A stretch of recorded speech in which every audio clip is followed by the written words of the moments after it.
ഈ ഒരു യാത്ര മനസ്സ് വല്ലാണ്ട് വേദനിപ്പിക്കുമെന്ന് ഒരിക്കലും ഞാൻ കരുതിയില്ല കേട്ടോ. മരുഭൂമിയുടെ ഉള്ളിലേക്ക് ഒരു യാത്രയുണ്ടായിരുന്നു. യാത്രയുടെ അവസാനം ചെന്നെത്തിയതോ ഒരു സുഡാനി പയ്യന്റെ അടുത്ത്. അവന് കൊടുക്കാനാണെങ്കിൽ എൻ്റെ കയ്യിൽ പ്രത്യേകിച്ച് ഒന്നും തന്നെ ഉണ്ടായിരുന്നില്ല. അവന്റെ സ്ഥലവും സാഹചര്യങ്ങളൊക്കെ കണ്ടപ്പോൾ സാധനങ്ങൾക്കൊക്കെ ഉള്ള ഏറ്റവും അവകാശപ്പെട്ട ഒരാൾ അവനായിരുന്നു.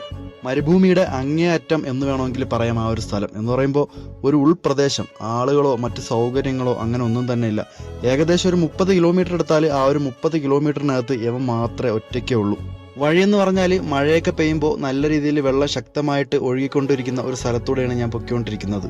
പോകുന്ന വഴിക്ക് എനിക്കൊരൊറ്റ വിഷമം മാത്രമേ ഉള്ളൂ, അദ്ദേഹത്തിന് കൊടുക്കാൻ എൻ്റെ കയ്യിൽ പ്രത്യേകിച്ച് അങ്ങനെ ഒന്നും തന്നെ ഇല്ല. ആ ഒരു സ്ഥലം എത്തിയപ്പോഴേക്കും ഞാൻ ഉറപ്പിച്ചു, ഏതോ ഒരു പാവപ്പെട്ടവൻ ജീവിക്കാൻ വേണ്ടി കഷ്ടപ്പെടുന്ന ഒരു സ്ഥലമാണ് ഇവിടെ. ഒരു മലയുടെ താഴ്വാരത്തിലായിട്ട് ഒരു ചെറിയൊരു വീട്. ആ വീട്ടിലാണ് അവന്റെ താമസം. ആ വീടിനകത്ത് കയറിയപ്പോൾ അങ്ങനെ പ്രത്യേകിച്ച് ആഹാര സാധനങ്ങളൊന്നും തന്നെ കണ്ടില്ല. കുറച്ച് പയർവർഗ്ഗങ്ങൾ മാത്രം ആ ഒരു സ്ഥലത്തിരിപ്പുണ്ട്. ആ ഒരു സ്ഥലത്തൊക്കെ ഒന്ന് പരിധി നോക്കിയപ്പോൾ എനിക്ക് കാണാൻ കഴിഞ്ഞത് അദ്ദേഹത്തിന്റെ ആഹാരം ആ ഒരു പയർവർഗ്ഗം മാത്രമാണ്. സത്യം പറഞ്ഞാൽ ഇത് കണ്ടപ്പോൾ എനിക്ക് ഭയങ്കര വിഷമായി. നമ്മളൊക്കെ നല്ല ആഹാരങ്ങൾ കഴിച്ച് നടക്കുമ്പോൾ ഇതുപോലുള്ള ഒരുപാട് ആൾക്കാർ ആഹാരം പോലും കഴിക്കാണ്ട് പല സ്ഥലങ്ങളിൽ കഷ്ടപ്പെടുന്നുണ്ട്. ഈ സ്ഥലത്ത് ജീവനുള്ളതായിട്ട് ഇവന്റെ ആടുകളും ഇവനും മാത്രമേ ഉള്ളൂ. സംസാരിക്കാനോ മിണ്ടാനോ പറയാനോ ആരും തന്നെ ഇല്ല. ആ സമയങ്ങളിൽ ഇവൻ ചെയ്യുന്നത് എന്തെന്ന് വെച്ചാൽ ഇവന്റെ കയ്യിലൊരു ബുക്കുണ്ട്, ചരിത്രങ്ങളടങ്ങിയ ഒരു ബുക്ക്. ഒരു പ്രത്യേകതരം ലിപിയാണ്, എനിക്ക് മനസ്സിലായില്ല, അവരുടെ ഏതോ ഭാഷയാണ്.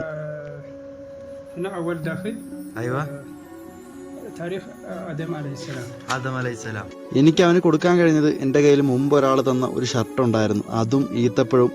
വണ്ടിയൊന്ന് നോക്കി പറക്കിയപ്പോൾ 2 ദിവസം മുന്നേ ഒരാൾ തന്ന കുറച്ച് സാധനങ്ങളും എൻ്റെ കയ്യിലുണ്ടായിരുന്നു. അതൊക്കെ അവന് കിട്ടിയപ്പോൾ വലിയ സന്തോഷമായിരുന്നു. ഇനി എന്തായാലും ഒരു യാത്രയോടെ ഞാൻ അങ്ങോട്ട് പോകും. അപ്പോൾ ശരിയെന്നാൽ നമുക്ക് അടുത്തൊരു വീഡിയോ കാണാം. Tata bye bye.